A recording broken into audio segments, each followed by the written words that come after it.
دوستوں، ایک کہاوت ہمیشہ سے ہی بہت زیادہ مشہور ہے کہ ایک عورت اپنی خوبصورتی اور اداؤں سے بڑے سرماؤں اور بادشاہوں کو بھی زیر کر سکتی ہے۔ اور یقیناً ہسٹوریکل کتابوں میں ایسی بہت ساری مثالیں موجود بھی ہیں کہ جو اس بات کو 100% سچ ثابت کرتی ہے۔ اور آج کی اس تحریر میں ہم اس عورت کے بارے میں بات کرنے والے ہیں۔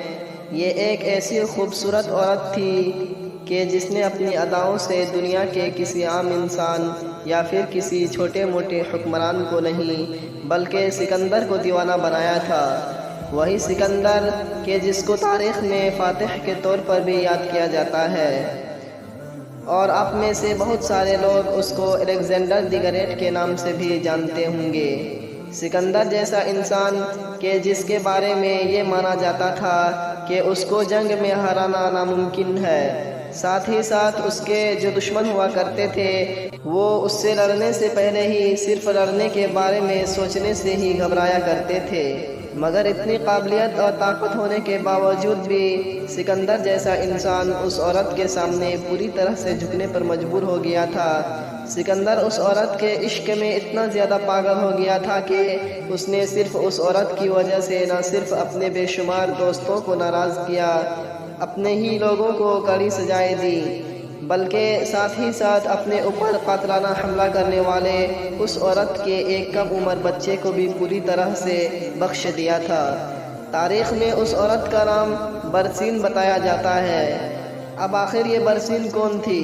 سکندر کی زندگی میں کیسے آئی؟ اور آخر اس کے اندر وہ کون سی خاص چیزیں تھیں کہ جس کی وجہ سے سکندر اس کا دیوانہ ہو گیا تھا؟ ان سارے سوالوں کے جواب جاننے کے لیے ہم لوگوں کو تاریخ کی گہرائیوں میں جانا پڑے گا۔ دراصل یہ کہانی سن 334 قبل مسیح کے یعنی حضرت عیسیٰ علیہ السلام سے بھی لگ بھگ 334 سال پرانی۔ آپ کو بتاتے چلے کہ جون کا مہینہ شروع ہو چکا تھا اور اس سال فارس کے علاقے میں پڑنے والی گرمی اتنی زیادہ خطرناک تھی کہ پچھلے کئی سالوں کی ریکارڈ توڑ چکی تھی۔ یہی وجہ تھی کہ اس علاقے کی زیادہ تر چیزیں اب آگ کے شعلوں میں بدل چکی تھی۔ مگر بدقسمتی کی بات یہ تھی کہ اس علاقے میں رہنے والے لوگ اس خطرناک گرمی سے پریشان ہونے کے بجائے اس طوفان سے پریشان تھے کہ جو طوفان صرف 20 دن پہلے ہی ان کے آس پاس کے علاقوں میں اپنا قدم رکھ چکا تھا، اور اس طوفان کا نام تھا سکندر، یعنی جس کو الیگزینڈر دی گریٹ کے نام سے بھی جانا جاتا ہے۔ یونان کا ایک ایسا کم عمر شہزادہ کہ جو لگ بھگ اپنی 40,000 کی فوج لے کر پوری دنیا کو فتح کرنے کے ارادے سے نکلا ہوا تھا۔ مگر دوسری طرف اب فارس میں بھی بڑے بڑے عہدیداروں نے مل کر سکندر جیسے بڑے طوفان کو روکنے کے لیے میٹنگ کرنا شروع کر دی تھی۔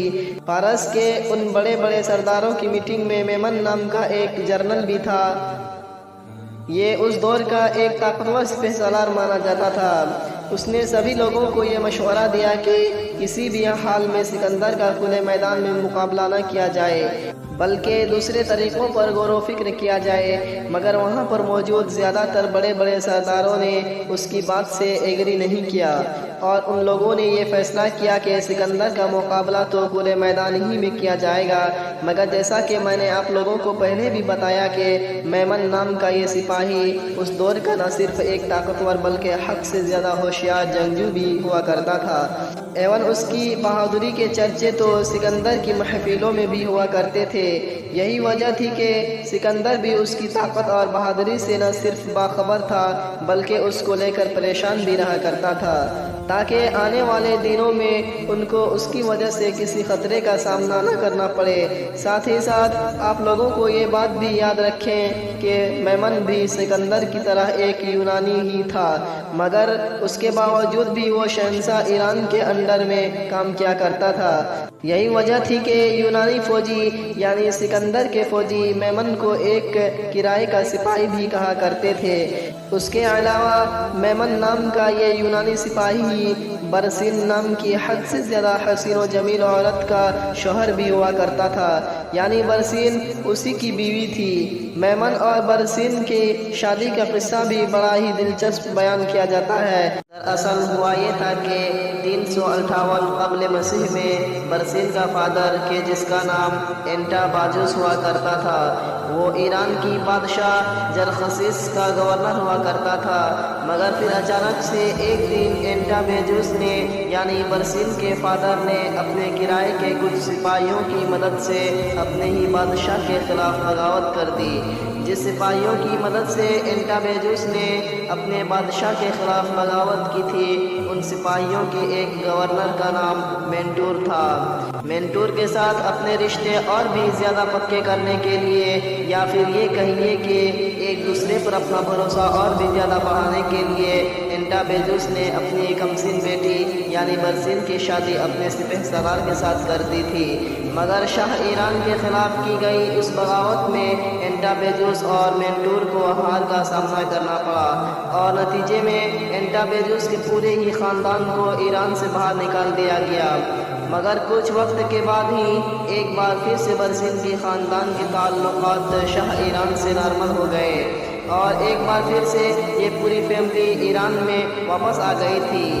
ایران میں آنے کے کچھ وقت کے بعد ہی مینٹور کی موت ہو گئی تھی، اور مینٹور کی موت کے بعد اب برسین کی شادی اس کے اپنے بھائی یعنی میمون کے ساتھ کر دی گئی تھی۔ آہستہ آہستہ میمون بھی ایران کے شاہی خاندان کے قریب ہونے لگا تھا، اور پھر وقت کے ساتھ ساتھ میمون نے ایران کی حکمرانوں کے لیے ایسے ایسے بڑے کارنامے انجام دیے تھے کہ جس کی وجہ سے کچھ وقت کے بعد ہی میمون پورے ایران میں سب سے طاقتور اور سب سے ہوشیار سالار کے طور پر جانا جانے لگا۔ لوگ اس کو دیکھ کر اس کی طاقت کی وجہ سے فخر محسوس کیا کرتے تھے۔ یہ ایک بڑے سے شاہی محل میں رہا کرتا تھا، جہاں پر اس کے ساتھ اس کی بیوی اور 2 بچے بھی رہا کرتے تھے۔ اس کی بیوی برسین بھی ایران کی سب سے خوبصورت عورت کے طور پر جانی جاتی تھی۔ فی الحال اب واپس آتے ہیں اپنی سکندر کی کہانی پر۔ ایران کے لوگوں میں اور سکندر میں کڑا مقابلہ ہوا، اور اس مقابلے میں سکندر نے ایران کے لوگوں کو بڑی بری طرح سے ہرایا، مگر میمون نام کا وہ سپہ سالار اپنی جان بچا کر جنگ سے بھاگنے میں کامیاب ہو گیا تھا۔ جنگ ختم ہونے اور شہر کے فتح ہو جانے کے بعد سکندر کے سامنے ایک حسین و جمیل خوبصورت عورت پیش کیا گیا، اور ایسی عورت کہ جو اپنے 2 بچوں کے ساتھ رات کے اندھیرے میں شہر سے باہر نکلنے کی کوشش کر رہی تھی۔ سکندر نے جیسے ہی اس عورت کو دیکھا، وہ اس کو دیکھتا ہی رہ گیا، جو کہ سکندر کے مطابق اس نے اس سے پہلے اتنی زیادہ خوبصورت عورت کوئی نہیں دیکھی تھی۔ لہذا سکندر نے اس خوبصورت عورت یعنی برسین اور اس کے دونوں بیٹوں کے ساتھ بہت اچھا سلوک کیا، ان لوگوں کے کھانے نہانے اور رہنے کا انتظام کیا۔ اس کے علاوہ اپنے سپاہیوں کو یہ حکم دیا کہ صبح کا سورج نکلتے ہی ان لوگوں کو اس کی جگہ پر چھوڑ دیا جائے کہ جہاں پر یہ لوگ جانا چاہتے ہیں۔ مگر ان تمام اچھے سلوکوں کے باوجود بھی برسین کے جو اپنے شوہر کی ہار کی وجہ سے بدلے کی آگ میں بری طرح سے جل رہی تھی، وہ رات کے اندھیرے میں سکندر کے خیمے میں ایک چاقو لے کر داخل ہوئی۔ وہ چاہتی تھی کہ کسی طرح سے سکندر کو قتل کر دے، مگر سکندر جیسا انسان کہ جو حد سے زیادہ طاقتور اور ہوشیار ہوا کرتا تھا، اس نے برسین کو پہلے ہی پکڑ لیا۔ اب ظاہر ہے سکندر جیسے انسان کے قتل کی کوشش کی سزا صرف اور صرف موت ہی تھی، مگر چاہتے ہوئے بھی سکندر اس کی موت کا فرمان جاری نہ کر سکا۔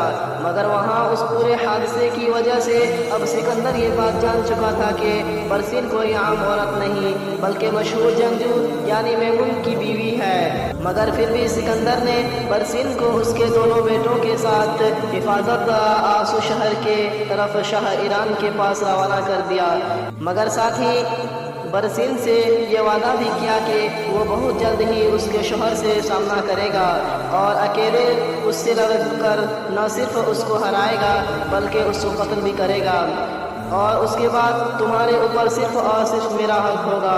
دوسری طرف میمون بھی اپنی فوج کو ایک بار پھر سے اکٹھا کرنے میں کامیاب ہو گیا تھا، اور وقت وقت پر ایک کے بعد ایک سمندری علاقوں میں سکندر کو اچھا خاصا نقصان پہنچا رہا تھا، مگر ظاہر ہے سکندر بھی تو سکندر ہی تھا، اسی لیے تھوڑا بہت نقصان پہنچانے کے بعد ہی ایک دن اچانک سے میمون بیمار پڑ گیا، اور اسی بیماری کی وجہ سے ہی میمون نے دنیا کو الوداع کہہ دیا۔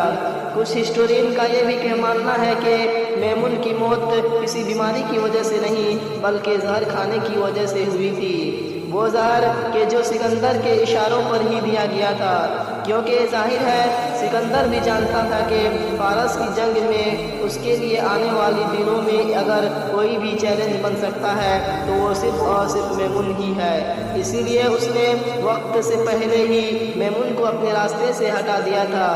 میمون کی موت کے بعد فارس کے حکمران یعنی داریوس نے خود فوج کی کمان سنبھالنے کا فیصلہ کیا، اور آخرکار نومبر 333 قبل مسیح میں سکندر اور داریوس کی فوجوں کا آمنا سامنا ہوا، اور اس جنگ میں بھی سکندر اعظم نے بازی ماری اور ایرانیوں کو بہت بری طرح سے ہرایا۔